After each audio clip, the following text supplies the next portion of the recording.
గురువుగారు తదుపరి రాశి ధనుస్సు రాశి.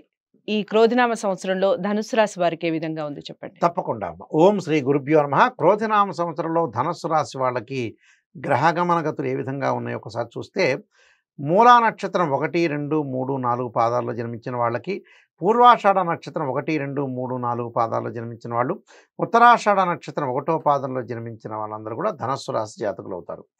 ధనస్సు రాశి వాళ్ళకి వచ్చేటప్పటికల్లా ఆదాయ వ్యయాలు అలానే రాజ్యపూజ్యాలు మనం చూస్తే, ముందుగా ఆదాయం అనేది 11గా ఉంటుంది, వ్యయం అనేది 5గా ఉంటుంది. అలానే రాజ్యపూజ్యం 7గా ఉంటుంది, అవమానం అనేది 5గా ఉంటుంది. అంటే రెండూ కూడా బాగున్నాయని చెప్పుకోవచ్చు.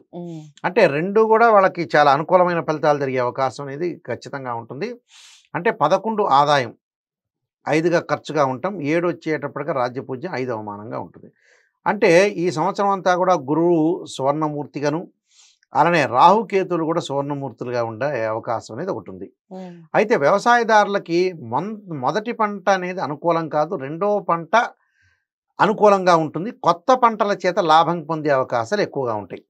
అలానే వ్యాపారస్తులకు కూడా నూతన ఆదాయ మార్గాలు లభించే అవకాశాలు పుష్కలంగా ఉంటాయి.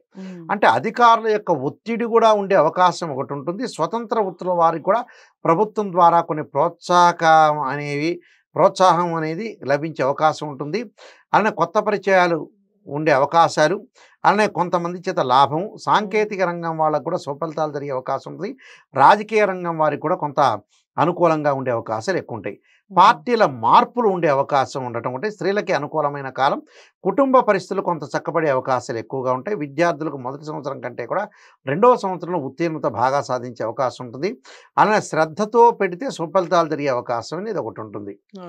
అంటే ధనస్సు రాశి వాళ్ళకి ముఖ్యంగా తృతీయ స్థానంలో శని యొక్క సంచారం, చతుర్థ స్థానం రాహు, పంచమ స్థానంలో గురువు, అలానే పంచమ స్థానంలో గురువు వచ్చేటప్పటికల్లా ఏప్రిల్ వరకు ఉండటం, తర్వాత మేలో వచ్చేటప్పుడు షష్టమంలో గురువు ఉండటం, అలానే దశమ స్థానంలో కేతు, రవి, బుధ, శుక్ర గ్రహాలు ఒక రాశి నుంచి మరొక రాశికి మారడానికి 4 రోజుల సమయం, కుజుడు 45 రోజుల పాటు పడతాడు.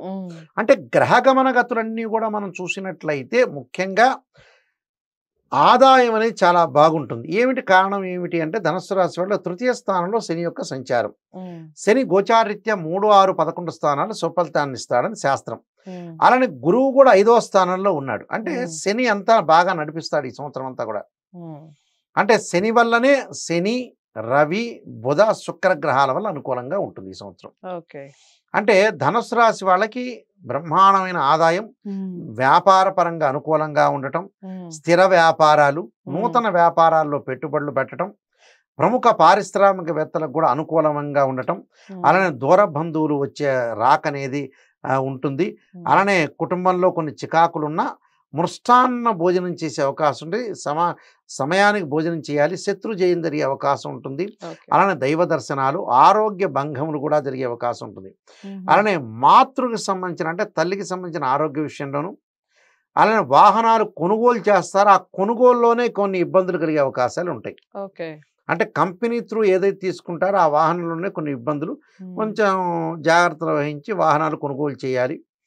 అలానే ఏప్రిల్ 30 వరకు కూడా ఏదైతే స్త్రీలకి వివాహ సంబంధాలు కుదిరే అవకాశం ఉంటుందో, ఆ తర్వాత కొద్దిగా మందకొడిగా సాగే అవకాశాలు ఎక్కువగా ఉంటాయి.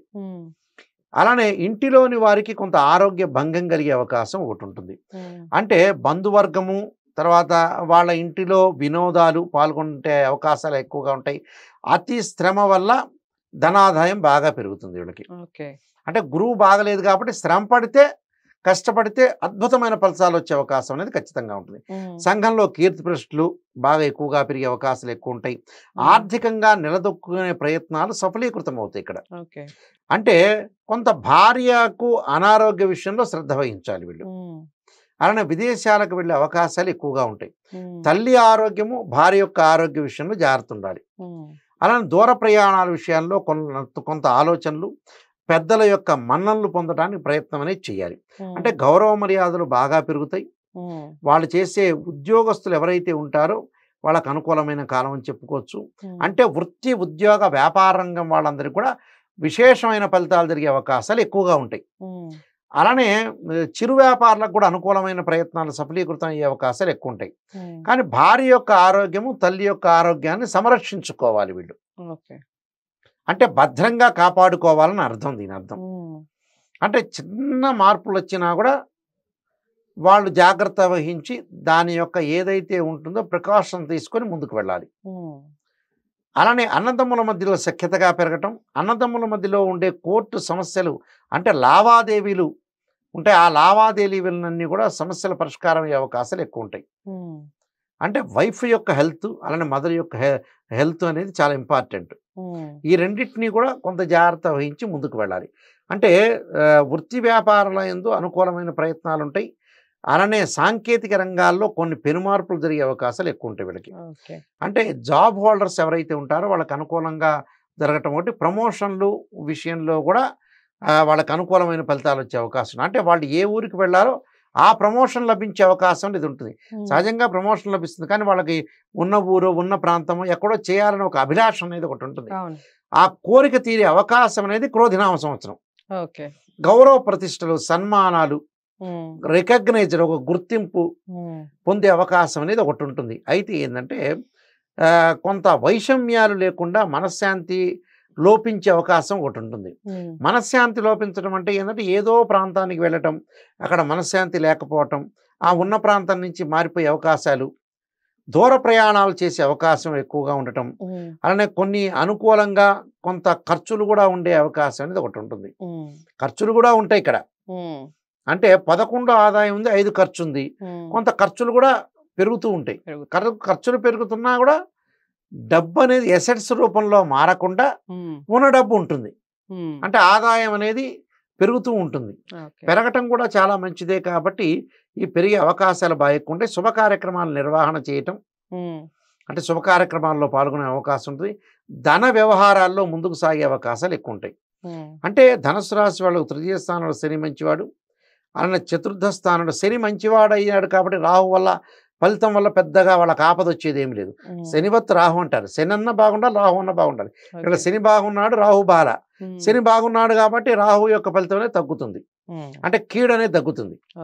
ఒక 6లో గురువు ఉండటం మే నుంచి కొద్దిగా పొదుపు పాటించాలి. అంటే డబ్బులు ఖర్చు పెట్టేటప్పుడు ప్రతి విషయానికి కూడా ఊరికే వృధా ఖర్చులు చేయకుండా ఎంతవరకు ఖర్చులు చేయాలో అంతవరకు ఖర్చు చేసి ముందుకెళ్తే వాళ్ళకి మంచి జరిగే అవకాశం అనేది ఒకటి ఉంటుంది. అన్నీ కూడా లాభాలు కలిగే అవకాశం అనేది ఒకటి ఉంది. కొన్ని ప్రత్యేకంగా వాళ్ళు పరిహారాలు చేసుకొని ముందుకు వెళ్ళాలి. అయితే విదేశాలకు వెళ్ళే అవకాశాలు ఉంటాయి. కొంత విదేశాల్లో ఇబ్బందులు కలిగే అవకాశాలు కూడా ఉంటాయి. ఆ ఇబ్బందులు కొంత తొలగించుకోవాలి. అంటే వృత్తిపరంగా అనుకూలంగా ఉంటుంది. ఆశించినంత పెద్ద జాబ్ రాదు, చిన్న జాబ్ ఏదో వస్తుంది, ఉద్యోగం ఆశించినంత రాదు. అలానే మనం మానసికంగా ఆందోళన పడాల్సిన అవసరం లేదు. కొన్ని ప్రత్యేక పరిహారాలు చేసుకొని ముందుకెళ్తే చాలు. మీరు ఎలాగో ధనుసు రాశికి ఇంచుమించుగా అంతా బాగానే ఉంది, మిశ్రమ ఫలితాలు చెప్పారు. ఇక ఎలాంటి పరిహారాలు చేసుకోవాలి గురువు గారు? తప్పకుండా అర్ధకాయ మహావీరం చంద్రాదిత్యమర్ధనం సింహకాగర్భ సంభూతం తమ రాహుం ప్రణమామ్యం అనే మంత్రాన్ని 2 జంట సర్పాలను దానం చేయటం, అలానే ఇంటిలో వచ్చే లలితా సహస్రనామ పారాయణం చేసుకోవాలి. స్త్రీలకు ఏంటంటే అనుకూలంగా ఉంటుంది, కానీ అయినా కూడా లలితా సహస్రనామ పారాయణం చేసుకోవాలి. అలానే లలితా సహస్రనామ పారాయణంతో పాటు ఆంజనేయాయుధే వాయుపుత్రాయుధీమే తన్నో హనుమత్ ప్రచోదయాత్ అనే మంత్రాన్ని, ఆంజనేయ స్వామి సంబంధించిన గాయత్రి మంత్రాన్ని, భయ ఆందోళనను తొలగటానికి పరమేశ్వరుడు యొక్క ఆరాధన చేయటం ఒకటి చేయటం వల్ల భయ ఆందోళన తగ్గే అవకాశం అనేది ఎక్కువగా తగ్గే అవకాశం ఉంటుంది. కాబట్టి ప్రత్యేకంగా ఈ నియమాలు పాటిస్తే ధనుసు రాశి వాళ్ళకి మంచి ఫలితాలు జరిగే అవకాశం ఖచ్చితంగా ఉంటుంది. ధనుసు రాశి వాళ్ళందరూ కూడా క్రోధినామ సంవత్సరంలో సుఫలితాలు జరగాలని ఆశిస్తూ సర్వే జనా సుఖినో భవంతు. ధనుసు రాశి వారికి ఏ విధంగా ఉంది, ఎలాంటి పరిహారాలు చేసుకోవాలి, ఏ విషయాల్లో జాగ్రత్తలు వహించాలి, ముఖ్యంగా తల్లి విషయంలో, భార్య విషయంలో, కాస్త ఆరోగ్య విషయంలో జాగ్రత్తలు వహించాలి. ముఖ్యంగా ధనం ఖర్చు పెట్టేటప్పుడు కూడా జాగ్రత్తగా ఆచితూచి ఖర్చు పెట్టాలి. ఇలాంటివి చాలా మెలకువలు చెప్పారు. తప్పకుండా వీడియోని ఫస్ట్ నుంచి లాస్ట్ వరకు వాచ్ చేయండి, ఎక్కడా స్కిప్ చేయకండి. ఇంకా ఏమైనా డౌట్స్ ఉంటే స్క్రీన్ మీద కనపడే నెంబర్కి కాల్ చేస్తే గురువుగారు మీకు అపాయింట్మెంట్ ఇచ్చి మీకు తగిన పరిహారాలు చెప్పడం జరుగుతుంది, మీ జాతకాలని పరిశీలించి. ఈ వీడియోని లైక్ చేసి షేర్ చేయండి, ఛానల్ని సబ్స్క్రైబ్ చేసుకోండి. తదుపరి రాశితో మళ్ళీ కలుస్తాను. నమస్తే.